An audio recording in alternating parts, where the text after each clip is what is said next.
Hi everyone. Today I wanted to talk about a subject that is very near and dear to my heart. But first of all, I just want to say that I'm not a professional and this is not medical advice. I'm just someone who was severely depressed for many years and I got better. And this is what helped me, and hopefully it helps you. So, how do you stop being depressed? The first 3 things I want you to do, this is like depression first aid. I want you to, number one, move your body. So when we're depressed, we get stuck in like this loop. We get stuck in general. It's like emotional inertia. Like an object at rest stays at rest. So we want to break that. We want to get out of our head and into our body. And the easiest, most direct way to do that is to move your body. And I know that this is probably the last thing you want to do when you're feeling depressed, but it's going to help you probably more than anything. So it doesn't have to be anything crazy. You don't have to go to the gym and, run on the treadmill for an hour. Just get up, go for a 5-minute walk, even just stretching. If you don't even want to get out of bed, do it in your bed. We can always do something. And the second thing I want you to do is I want you to take a shower, because depression really dulls your senses and we want to reawaken them, right? We want to like snap out of the inertia. We want to get back into our body, and showering gives you a lot of sensory stimulation. So, you can feel the water hitting your skin, you can hear it, the change in temperature, especially if you're taking like a warm shower or a cold shower. So that's really going to help you. And spiritually, I am going to talk about spiritual aspects of this because I am a spiritual person. If this doesn't resonate with you, just, take it with a grain of salt. But showering can cleanse your aura. So negativity, negative feelings can really like cloud and just make your aura really congested. And water is associated with like freedom and flow and healing and emotional release. So you can literally like wash away the negativity. You can even do a visualization in the shower of you can literally imagine like all of the negative energy like rising like as black energy like leaving your body. And I always find that to be really helpful. And the last thing I want you to do is I want you to eat something nourishing. I know that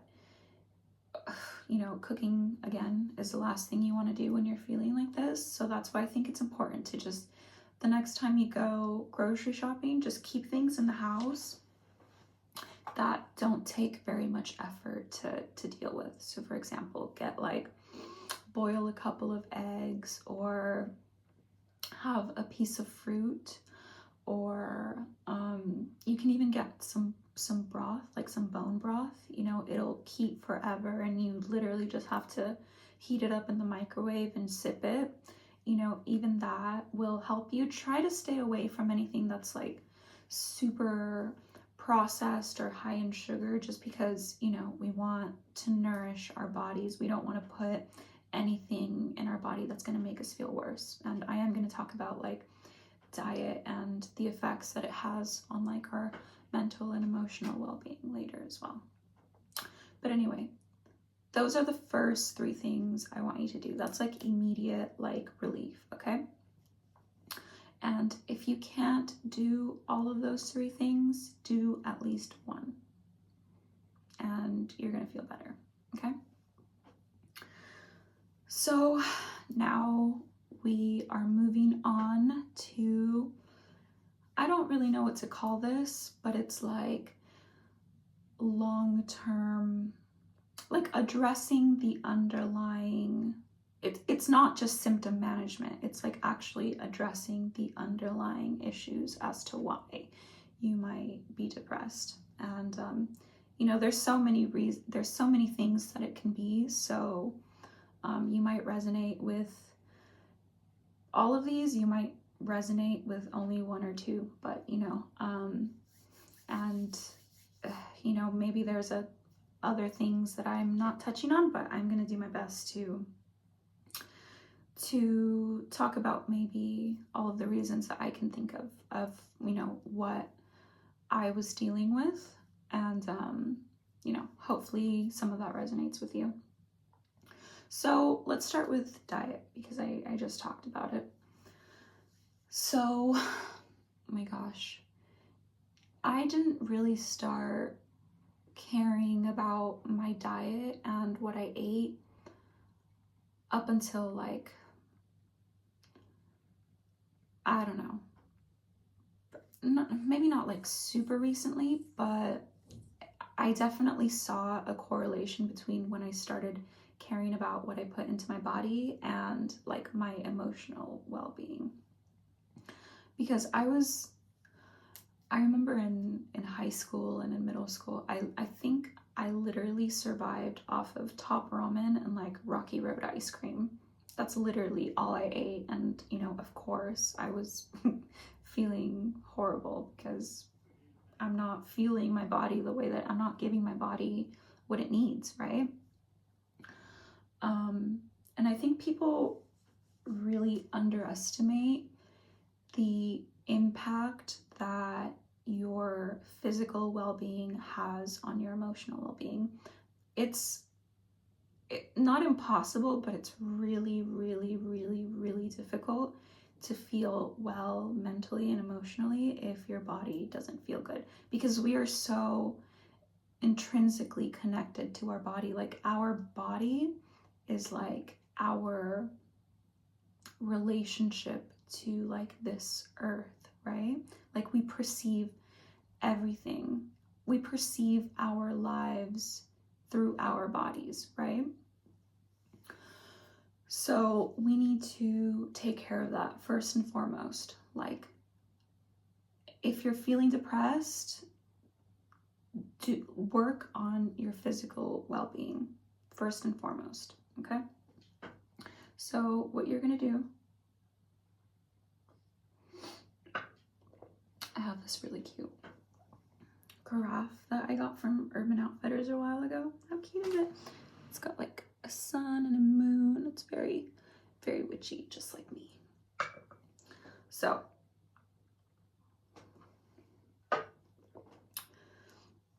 diet. Let's start with diet. So what are you eating? Are you eating fast food 3-4 times a day? Like are you prioritizing feeding yourself well? Like if you're, I see this in my parents a lot. I see this in honestly most people. They tend to get really busy with all of the responsibilities that they have, that they neglect their health, almost like it comes second, right? And I used to be one of those people for sure, until I kind of, you know, hit rock bottom, and it was almost like you either start taking care of your body or you're gonna die, like straight up. So I feel like I was kind of forced into seeing the importance of that, whereas maybe most people kind of haven't had to reach that point. So I'm gonna try to save you from getting there, you know? I went through all of this stuff so that hopefully you don't have to, okay? So yeah, make sure that you are trying to prioritize cooking for yourself and eating well as much as you can. And I know how difficult that is, because it's like life gets in the way, especially, you know, I don't have kids yet, but I can only imagine the amount of time and energy that would require of me. And I think a big reason as to why I've waited to have kids is because I mean, I'm in such a better place than I was, but I feel like I can be even better. I can be more efficient, I can be healthier, and I want to get to that point before I bring a kid into the world, because I want to be able to give them like the best version of myself, and I don't feel like I'm quite there yet. So I know it's hard. I know it's hard to prioritize yourself and your diet, but you know, it's not going to happen overnight. Like, building new habits, healthier habits, is not easy. I'm not going to lie to you, and it does take time. But like, if you're not getting better, you're getting worse, okay? So I think, especially when it comes to building habits, like setting intentions is really helpful. I know that sounds very woo-woo, but honestly, I feel like it's helped me a lot. Like, even if just in the morning, like, I have the thought of like, okay, today I'm gonna try to eat healthy, or today I'm gonna at least have one healthy meal, or I'm gonna try to eat more vegetables, or you know, something, whatever that thing is for you. Like, set the intention, and it just, I don't know what it is, like your brain is just like, oh, you're telling me to do something, okay, bet. Like, subconsciously your brain just wants to help you like accomplish what you say you're going to do. I don't know how it works, but your brain wants to help you. It does, but it does need a little bit of effort and help, and a little bit of training, but your brain does want to help you. Another thing is obviously exercise. You know, I don't need to tell you like the health benefits that exercise has. And I know like diet and exercise is really cliche, but they're cliches for a reason. They're cliches because they work and they're important. And honestly, these two things are probably what made like the biggest difference to me, is like diet and exercise, just, you know, taking care of my body. Because once I started feeling better in my body, then I was able to, I don't know, it took a lot of the burden off of me, and I was able to like focus on healing, because I wasn't like feeling terrible all the time, you know? Okay, and again, start small. You know, like, you don't want to go like 0 to 60 like from one day to the next, because you're just gonna like burn yourself out, and you're not gonna get the results that you want. So even if you just tell yourself like, for the next, I don't know, like, give yourself like a time, like, for the next week, I'm gonna go on a 5-minute walk at least, you know what I mean? Or I'm gonna do some stretching. Just set small goals and like do your best to make sure that you're doing them, because that's how you're gonna build the habit, right? And then the other thing that helped me so much was meditation. Again, super cliche, I know, and I think that I had a lot of resistance to the idea of meditation. I feel like a lot of people do, because it just sounds really like it sounds like a like a good thing that people tell you to do, but like they don't, like maybe they're just saying it because like they want to sound cool or they want to sound evolved or spiritual. I don't know. Like it just sounds like a fashionable thing to do, right? And it took me a while to actually understand and like to understand the benefits of it and to see the results. But basically, if I could explain, the best way I could explain what meditation does is that it gives you, it's like practice for feeling your emotions in a safe space. Okay, I don't know if I said that very well, but okay. Let's imagine that you are in a really stressful situation, right? Like you're having a really bad day at work, but you still have to, you still have to maintain your professionalism, and you still have to, have a relatively good attitude, because you can't just, have a mental breakdown at work. Like it's not conducive to I don't know, good situation, healthy life, whatever, right? Like we want to be able to keep our shit together. But it's really hard to try to be able to be in control of your emotions in that situation, because you have external stressors. You have your boss yelling at you, you have customers, being like, you have a lot coming at you. It's just not the best place to try to become more resilient. However, meditation lets you practice. It gives you time to practice.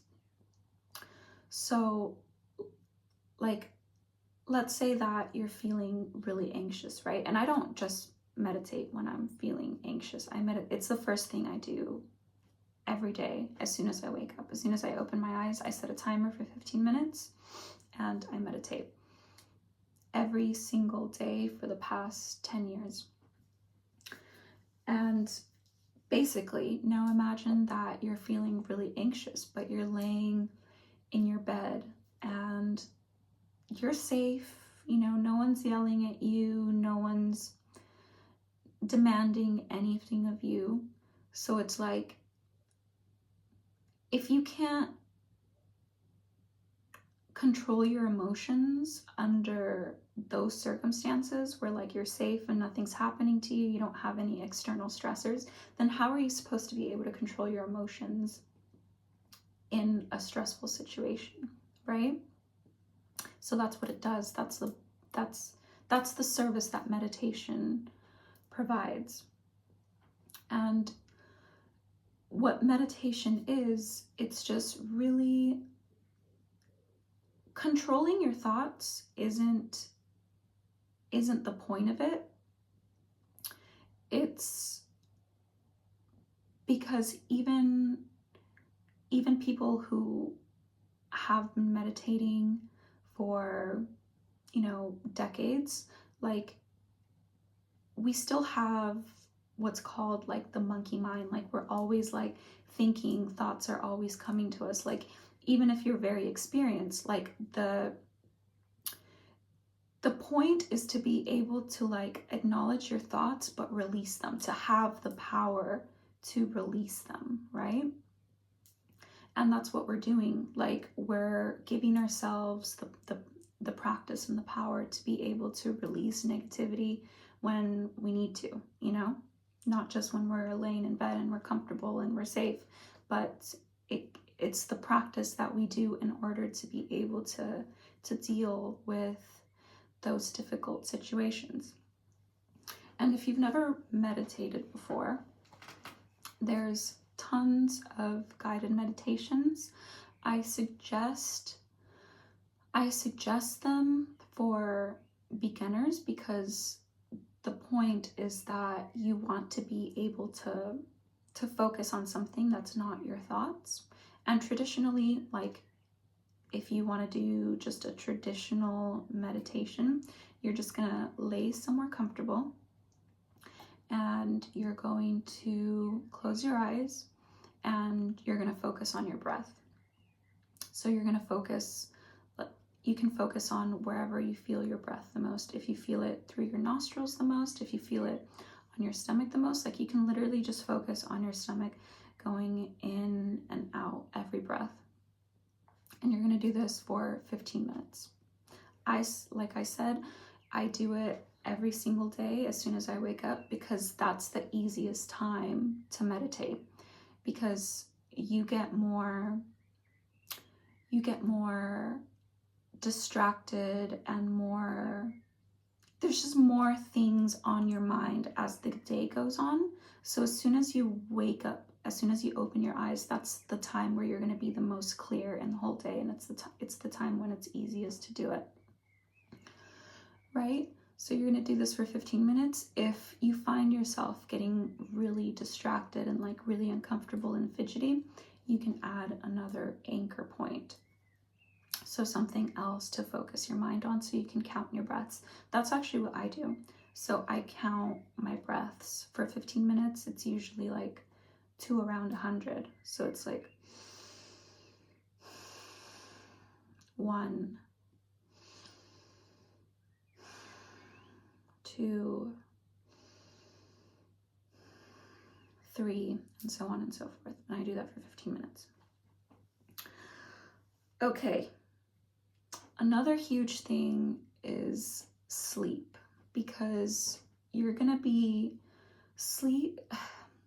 I had insomnia for over a decade, and it really, really, really messed me up. Being sleep deprived is probably like the worst thing for your body, because you can't function. Like sleep, I'm not going to go into the science of it all, first of all, because I don't really understand it. Honestly, I don't even really think that scientists understand it. I read that the only reason that scientists know that sleep deprivation is bad for you is because something about your body having trouble folding proteins, like your proteins don't fold properly when you don't sleep. And it's like, what the fuck is that? What is that? What does that even mean? Like, we don't have the answer. It's just, we know that we need it or we die, okay? So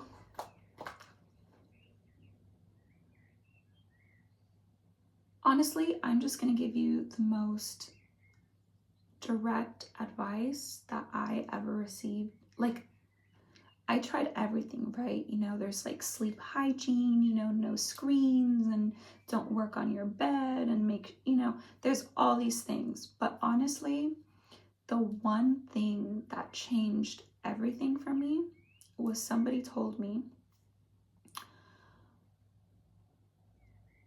when you're asleep, when you're trying to fall asleep and, you know, like you're getting like frustrated and anxious because, like, you know, maybe you have a big day, maybe you have to work tomorrow, you have to be on your feet for 12 hours and you can't get any rest, and like, I know it sucks, it really sucks. But when you're in that state of restlessness, what you're going to say to yourself is, you're going to say, even if I'm not sleeping, I'm still resting. And that was like revolutionary for me, because it's not like the be all end all, but it is something, you know what I mean? Like, and sometimes we can't just get to where we want to be all at once. Like, we have to take like tiny steps. And for me, just like that tiny step in the right direction of like just allowing myself to have a little bit of peace and compassion for myself was like, it just changed everything for me. So even if I'm not sleeping, I'm still resting. Try it. Another thing that really helped me was gratitude, honestly. I think that, oh my gosh, I think that, I mean, all of these things were so deeply impactful, but gratitude is so powerful. And I know that everybody, talks about this and it's good, but like actually do it, because it's life changing, honestly. Because as humans, like, we are wired to see problems, right? Like, we're wired to see the negativity. Like, for example, you know if you get like 100, you post a picture and you get like 100 positive comments, but you get one negative comment, you're gonna focus on that one negative comment, right? Because it's just human nature, it's just what we do. So we have to train our brains to see the positive and to actively look for the positive. And the way that you do that is like, it has to start intentionally. Like, you intentionally have to look for the good, no matter how small it is.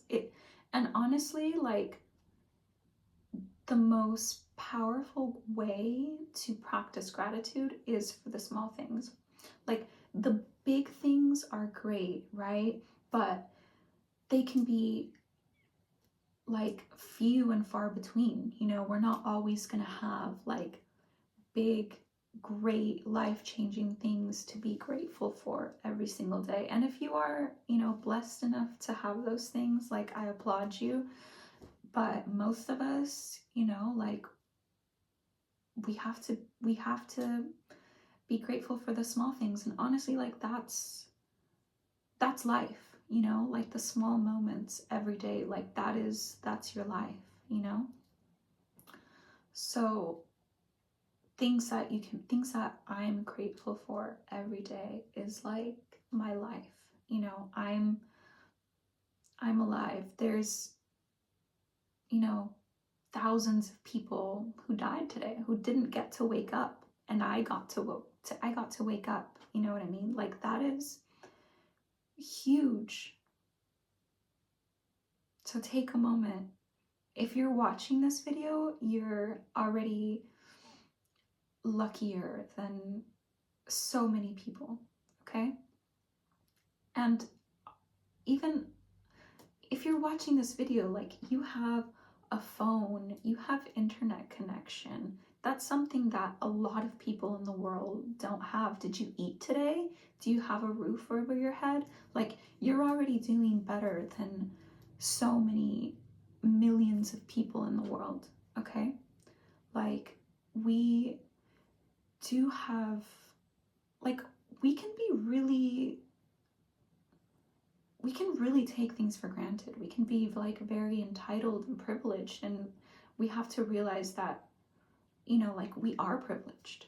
We are. Like, if you're living in a country that has freedom and, like, freedom of speech, that you have rights, like, there are so many countries who don't have that, and we have to be grateful for those things. Even, just having a bed to sleep in, or if your coffee in the morning, if you have people who love you, if you have loved ones who are alive and healthy, like, you have to be grateful for those things. Anything good that happens to you, anything good you're taking, you have hot running water, you have access to take a shower. Like, a lot of people don't have that, and honestly, for me, it does come pretty naturally now. Like, but I used to be such a negative person. I used to only see like the things that that were bad. Like anytime anything bad would happen to me, I would focus on that, and I would, even though I probably did have, you know, a lot of good things going for me, I just wasn't focused on that. I was only focused on the bad things that were happening to me. Like, whatever, you know, someone was mean to me at school, I would, like, you know, obsess over that, or anything, you know what I mean? And I never took the time to see all of the good things that I had going for me, you know what I mean? So yeah, gratitude, very important. What I do is, on most days, I write, I journal, and I pray. So I write in my journal, like, I write to God. I'm like, God, you know, like, whatever I need, if I need whatever, you know what I mean? Like, please help me with this, please help me with whatever I need help with, you know, in that moment. But I always start off with gratitude. I always start off with, like, all of the things in my life that are going right. I acknowledge those things because it's super important. It's okay to, like, want better for yourself. That's natural. Like, you're always gonna want that for the rest of your life. But acknowledging all the good is one of the most life-changing things that you're ever going to do. Okay, I actually do have a lot more to talk about, but this video is already, like, I've been filming for like 30 minutes, so I think I'm actually going to do a part 2 because I do still have a lot of things to talk about. So I'm gonna cut it here.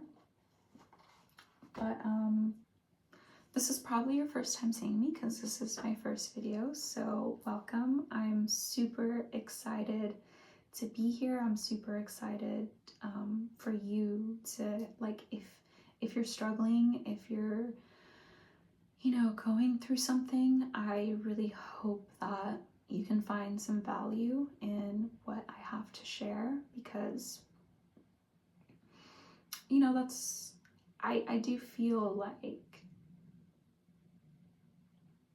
this is my calling. Like, I have been through a lot of heavy stuff in my life, and I've always felt like, what a waste, like, what a shame if I'm not able to share that with other people, and, you know, hopefully spare them some of what I had to go through, because, you know, I didn't really have, like, help or resources when I was going through this stuff. And, you know, luckily, like, we've come a long way, and, you know, we can make videos like this, find videos like this of people who have been through similar things and can kind of, like, guide us, you know? So I hope that you're finding this helpful. I am gonna pray for you tonight, for everyone who's watching this video. I wish so deeply that you find value in this, and that you find healing, and, you know, you're not alone, and it does get better. It can get better, you know? I did it, and I thought I was a lost cause for a long time. You know, I thought that, I didn't think that there was any coming back from where I was.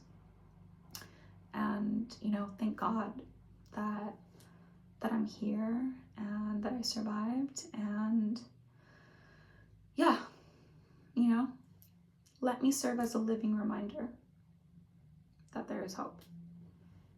So yeah, I wish you the best, and thank you for watching. I will be back with part 2. So let me know if you found this helpful. All right,